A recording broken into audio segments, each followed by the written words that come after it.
So thank you for being here today. I wanted to speak to you about impermanence. Interesting topic. And it felt very coincidental that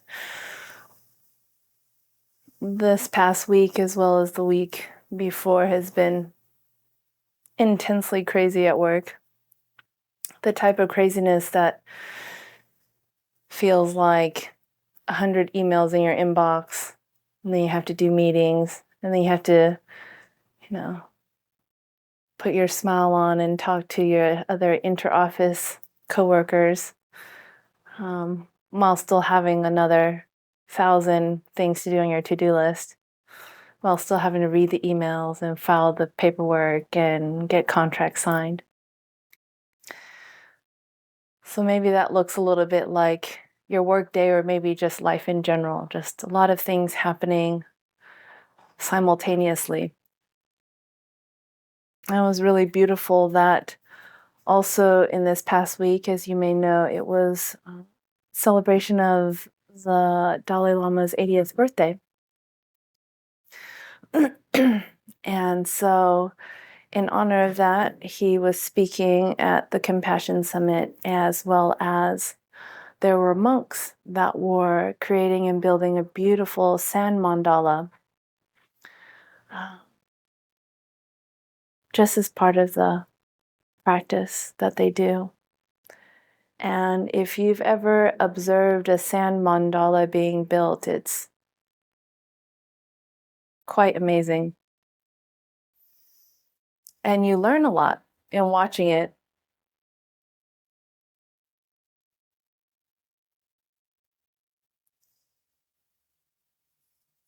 There are different ways that the monks will apply the sand, different color sand, to the specific areas on the table that's been marked out for the mandala.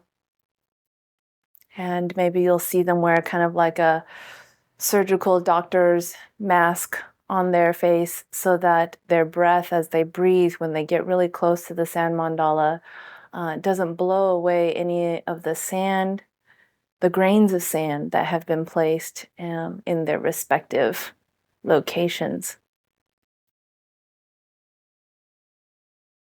And the monks do this. They spend hours, a lot of focus, a lot of attention and awareness going into this,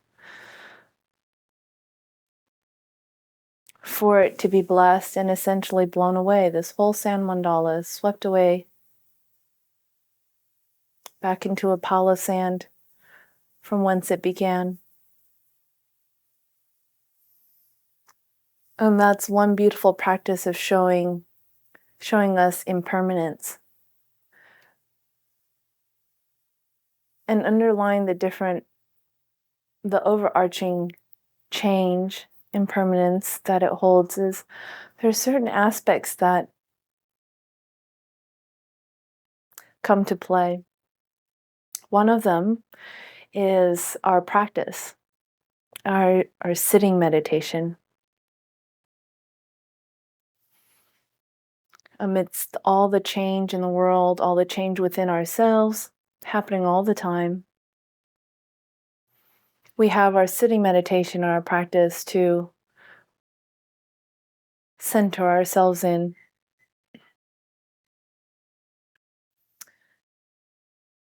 So you meditate once a day, twice a day is better, to help your system, your mind-body system, center. And the other aspect, number 2, is about focus. So you focus when you're sitting in meditation. But then when you get off your cushion, you also have to apply that same amount of focus and attention in your life and in your work, in your relationships, in what you speak and how you speak.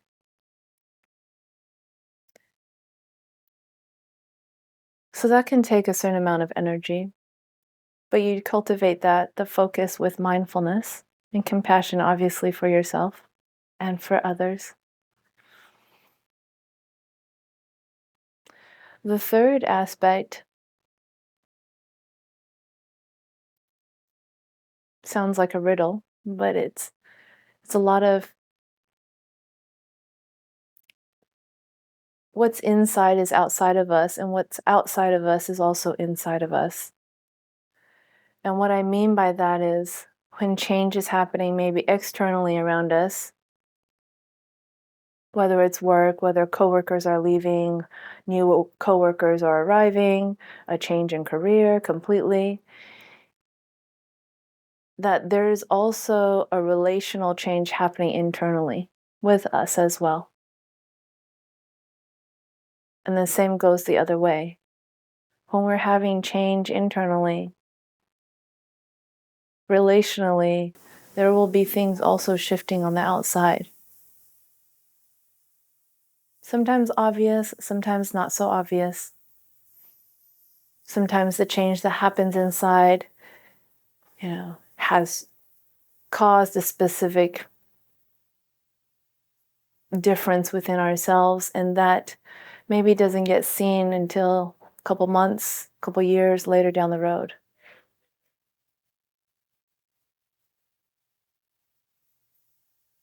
And the fourth aspect around impermanence is never giving up.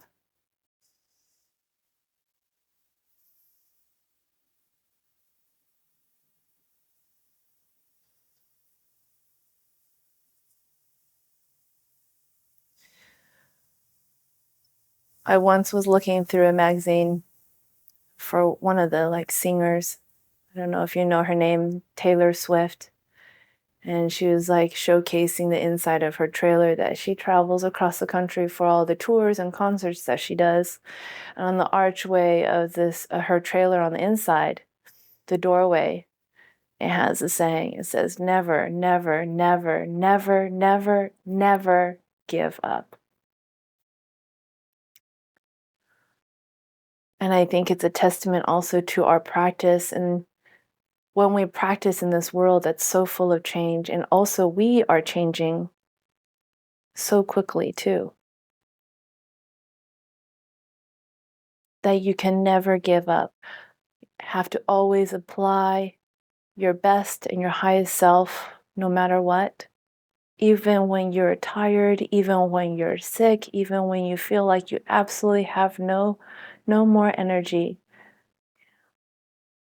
To have the mentality of never giving up, so that you're one of those individuals that if you're running a race or a marathon, that even if you have to crawl through to the end of the finish line, that you finish.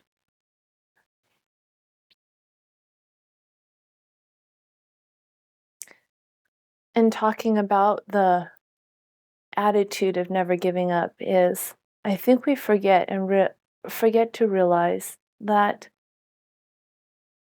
that is almost majority of how we should go about things. And let me explain. I practice a form of martial arts, and it's called Aikido. Comes from a Japanese lineage, and when you have a certain level of proficiency in techniques and so forth like that, you will test in your belt ranking. So there are different belts, starts from white belt and goes up to black belt. And every time you go to test for a belt, you're partnered with your attacker, as they say in Japanese, your uke. And you proceed to go through these techniques that you've rehearsed together to be able to now showcase to the sensei, the main highest teacher of the dojo, to see and showcase to him or her that what you have trained in your techniques is at a certain level where you can move up to the next belt rank. So over the years, I've seen a few different tests of all different levels.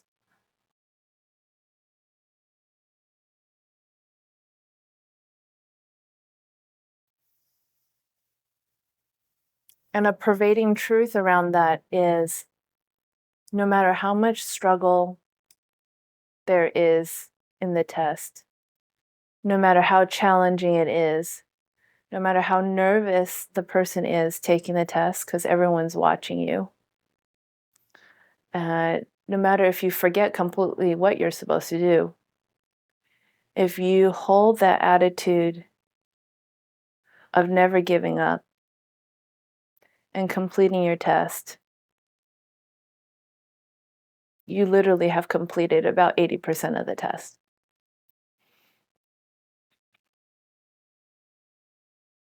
So it's kind of similar with life. We have a lot of challenges, especially in this world today, even though we have a lot of technology on our side to be able to help us streamline our lives. There also comes a lot more challenges. Different than the kind when we didn't have electricity and we would just struggle to build fires.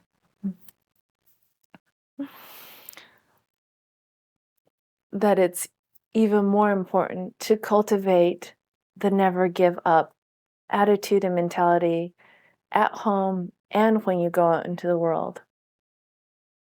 And this goes back a step to talk about kind of the inside, outside, outside in.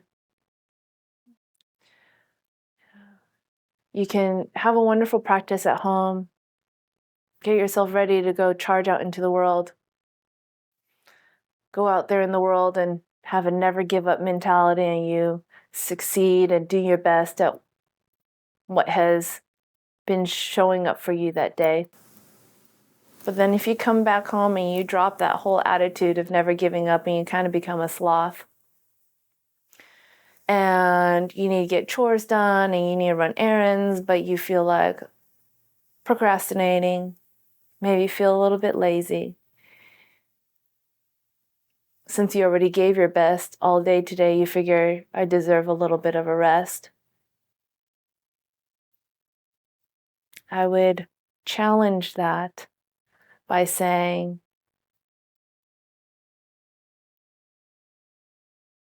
that it isn't cultivating balance. If you are charging out in life and then you come home and you're a complete sloth and your house is a mess and your laundry is dirty, there's balance when you go out into the world like a warrior with a mindset of not giving up. Moving through all the things that arise that day and then coming back home and having that same mentality. Maybe not necessarily at that same intensity, but still having that attitude, keeping your life in order, your finances are paid, your finance book is balanced, your errands are being run, so that your outside and your inside are as close to reflection to each other as possible in order to cultivate that balance. And of course, it's an ongoing process. There's always going to be some little area in your life that starts to want to lean a certain way to go off balance, and you have to go over there and manage it and organize it and do what you have to bring it back into balance. And that's part of life, and that's part of impermanence. And there will be days when the whole structure of life, your outside life, your inside life, is just going to completely blow up. It's going to be like the sand mandala. You spent so much time and attention into laying down every grain of sand, every color grain of sand in its specific area. And one day it's going to be completely swept away, completely swept off the table. And at first you might, put your hands to your face or your head and go, oh my gosh, what just happened? But if you're aware of the overarching impermanence of life and our practice, and you bring forth those 4 different aspects of it: sitting meditation, the focus, outside, inside, inside, outside, relational balance, and never giving up,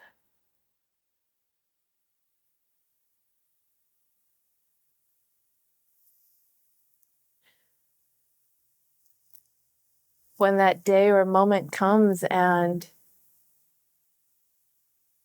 your sand mandala gets swept away, instead of freaking out, instead of obsessing over it, instead of micromanaging it and trying to, sweep the sand back into its original place, maybe you'll look at the beautifully new swept clear table without your sand mandala and go, oh, look at it as another canvas of what you're able to create. Something new and different and fun.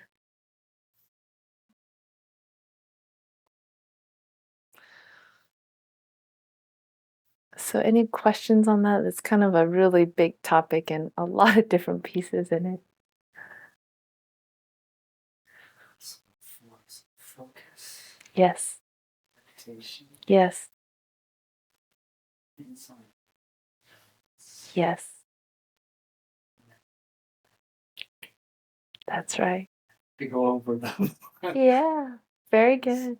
Very good. Yes. Yeah.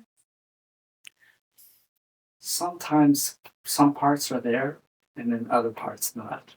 Sure. Yeah. Sure. That's always the challenge. Yes. There's always something to know. Of course. Of course.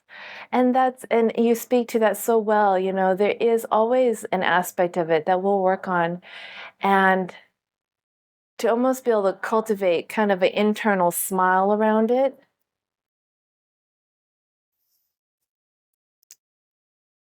In the sense of really appreciating how life can be just so dramatic and so, do I use the word addicting, intoxicating? How about that? That you get to talk to a coworker or a family member or your partner and you get totally sucked into this thing, whatever the thing is, Dramas everywhere. and sometimes you'll be talking like, oh yeah, you get really into this, and then you'll have you play along for a little bit, but then you go, if you have the other four pieces, semi cultivating your life like a sitting practice, then you go back and sit on your cushion and you're like, oh, that wasn't that intoxicating, But it's very, very much like a drug. Life is very much like that. And then we'll also see ourselves as others, Sitting in the morning, I was running some errands, it was yesterday, waiting for the store to open because I was there just a little bit earlier. And some other people are hanging out. I was at the mall. It's one of those outdoors mall where you can have sitting areas outside on the bench. So I was sitting in this area because it's kind of in the shade. And of course, other people are hanging out too because it's, cooler in the shade. And I hear, the ladies going into some kind of drama. It's like, oh, and she and this and that. And, how she is with so-and-so. And I'm like, oh my gosh. I'm like, do I want to be sitting here for that? Yeah, you take a... Yes, very much. Oh, I have a question. Yes, okay. Question. Very good. How do you...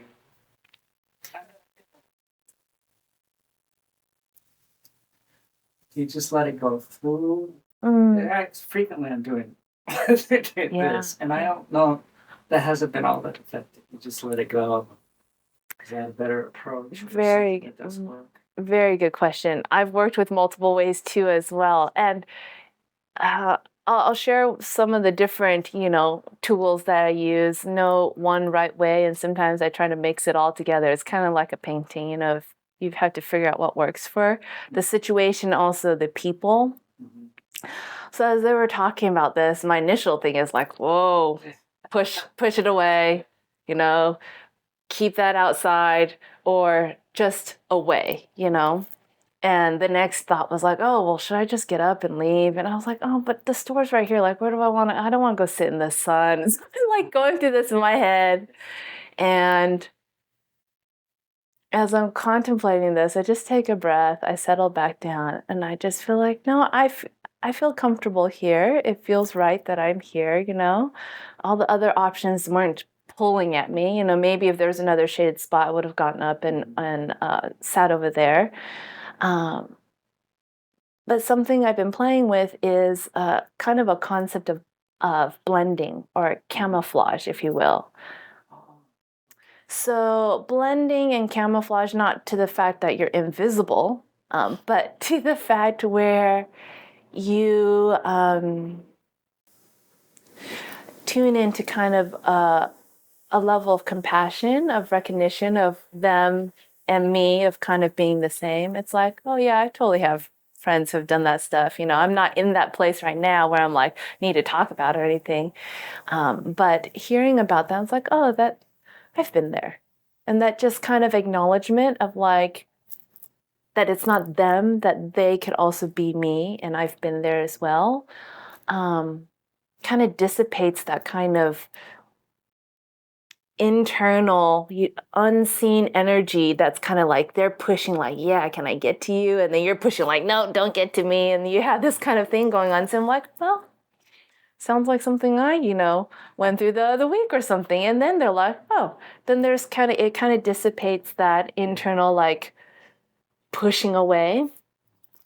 And after they talk about it a little bit, you also remember that everything, peaks and then it has its, it lets off the steam. So everything rises and falls. There's no such thing as ongoing intensity forever and ever in a day. It's just not sustainable, So drama happens, it rises and then it falls and it dissipates. So after that, then the children kind of got a little bustling and they're like, oh no, don't do that. No, don't stand on that. So it kind of just dissipated. And then they ended up leaving on their own accord. And so, because of our practice, we get very attuned and sensitive to others, individuals' energies, what their drama is, whatever's going on in their lives. And instead of going, whoa, not wanting any of it, just kind of being a casual neighbor of like, oh, how are you doing today? That friendly aspect that kind of dissipates that, oh, well, they seem to be cool. And then you kind of leave them alone. Question, you were going to say a comment?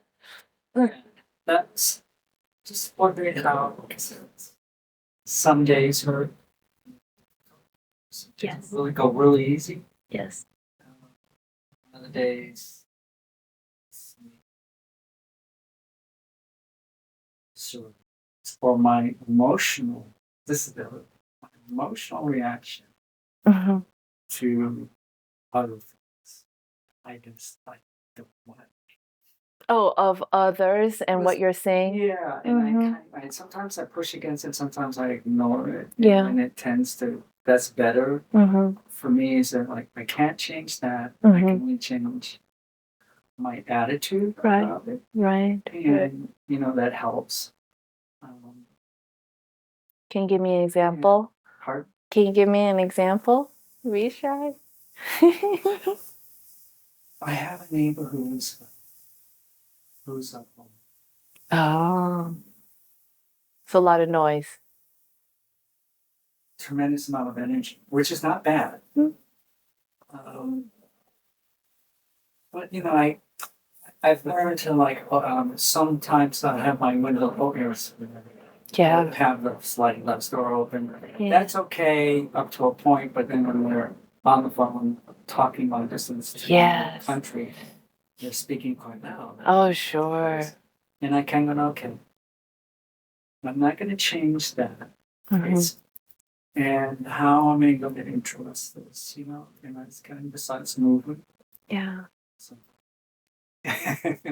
what am I going to do? I go, I have to accept that that's an ongoing. Yeah. And then the other noise, noise that comes through the walls. Yeah. It challenges me to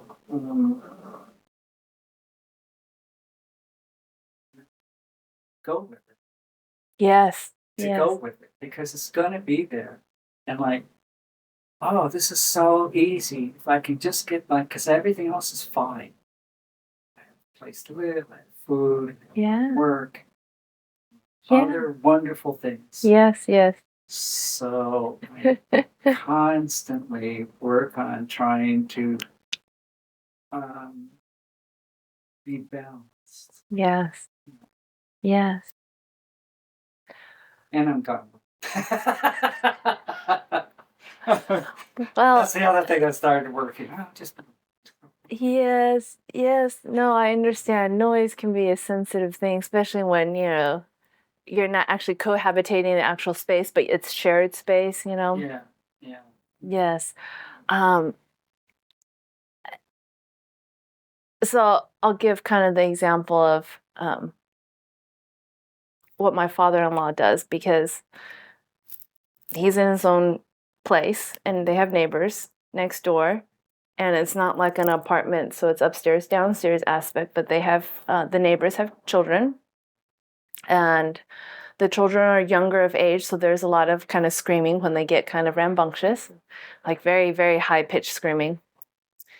And on top of that, it's they have like a trampoline in the backyard, so it's like high-pitched screaming that like goes over the wall. It's like jump, scream, and it's just like, for him, he just turned 87.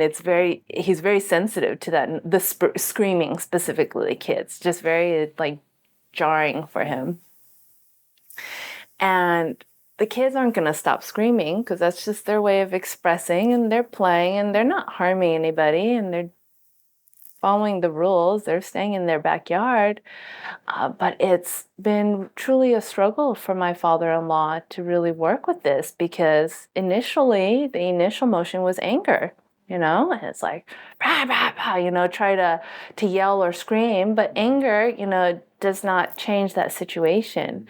And what I know is working on a very subtle level, and totally takes time, is he's having to change himself a little bit. So things like the sliding door that faces that side of the trampoline yard, where the kids are screaming, when he's in that room, watching his afternoon TV and reading his book on his, recumbent bike or something like that, he'll close the sliding glass door window, close all the windows on that side, even though it would have been nice to have some breeze and, so forth, but he'll close that. And if it's still really noisy through that, then he'll move to like a different room and go type, his journal and stuff like that. So he kind of moves his attention and focus around to other things. Yeah, so maybe you can. And then he has music. He'll turn on the radio, so there's like the music that he likes to listen to. Kind of a concept like a noise cancellation thing going on there. Yeah. Right. I can hear this, which is inside. I can't hear it because I'm focused. Right. So maybe playing with those different things of changing your focus around within, inside. I'm not sure how the structure of your place is. And, if it's like the 5 a.m. things, I don't know if it's maybe earplugs. Maybe it's earplugs.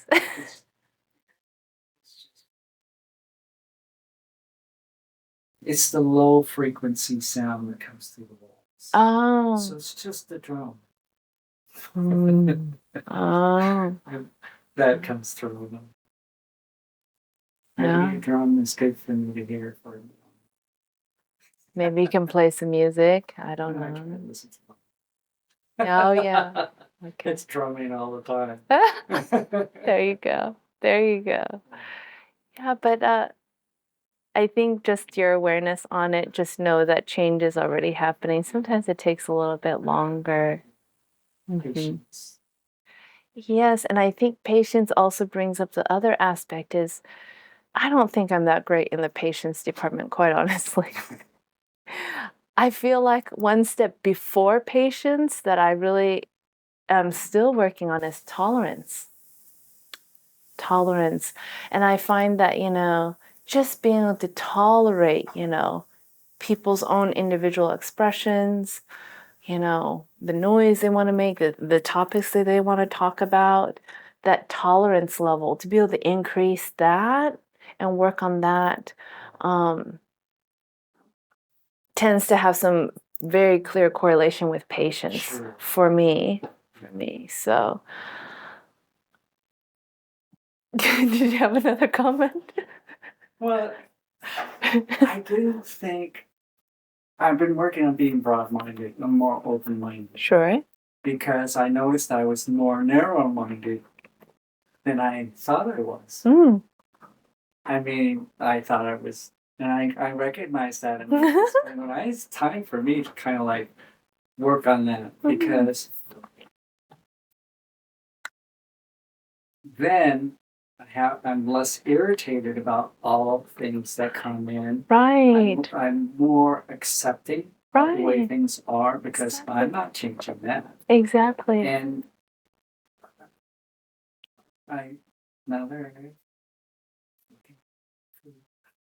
No, but it's beautiful what you're speaking to is, change is happening there, just having that cultivating of acceptance.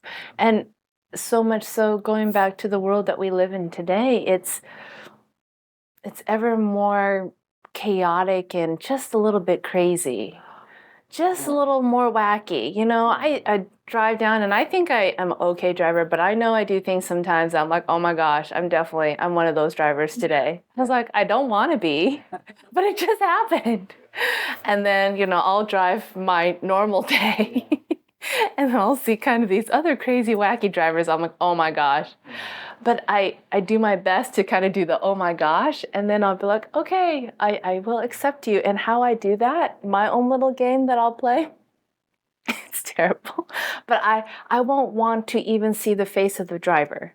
And what I mean by that is like, I don't need to like focus on their face and be like, oh, you're the person that did this and this and this. So my husband's a little bit funny because in the area that we live in, there's a lot of Asians and a lot of different ethnic groups. And, the stereotype of, crazy Asian drivers, especially like crazy Asian women drivers. And I'm like, I'm not one of those people, that's what I fight. And sometimes, again, I feel like I do fall into that category. So, I'll be driving with my husband and he'll be driving and it'll be this funky left turn, U-turn. And I'm like, oh my gosh, that could have been like a crazy T-bone, whatever. He's like, I bet you anything it's an Asian driver. I was like, you can't say that. That's an assumption. He's like, I want to see who's driving. I'm like, would you stop already? Like, why are you giving that so much more energy? Like, it's the less you deal with it, the less focus attention you place on it, the less it kind of gets into you. I was like, absolutely. I was like, I don't need to see the face of the driver that just totally. I'm like, I'm good.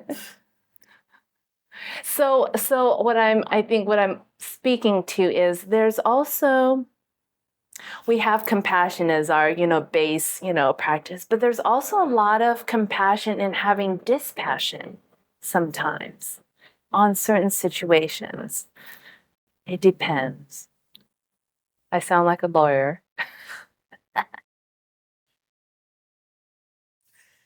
Any last comments?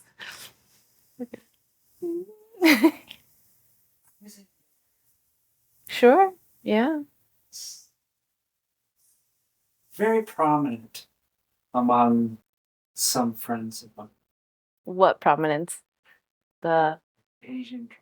Oh, the Asian dress. Oh, yeah. See a lot of Asians there. And yes, in San Francisco. Is that they're, particularly for women, is their first true liberty. Yes. And their father didn't teach them this. No. They learned it on their own. Absolutely. They're first generation. First generation. And so they didn't have that same steady teacher. Yes. Plus, the traffic is it's crazy. It's crazy. So I learned to be careful as much as possible. And like I thought it was kind of fun.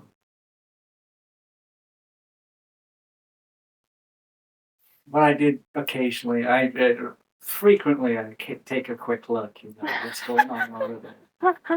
And like, they're very competent about what they just maneuvered. they can make that car go a U-turn in a very short distance. Oh, I'm sure. But that's fine because it's, they have a certain level of skill. Mm-hmm. And that will be my fun. Thank you for sharing. And I think that, whatever it is in life, it's absolutely okay to feel those things. I mean, I think sometimes we think we put ourselves into such a high level of perfectionism that it's totally debilitating. So to be able to, I mean, I'll see craziness on the road and I'm like, "Arr!" And I'll scream or something like that. But then I'm like, okay, I'll take a breath. I really will really take a breath. And I'm like trying to find some place in my being to be like, can I wish you well? And then when I kind of get there close enough, I'm like, okay, I wish you well. Then I'm like off to the next thing, so yes, yes to all of it. So let's go ahead and meditate. And we'll do 3 songs.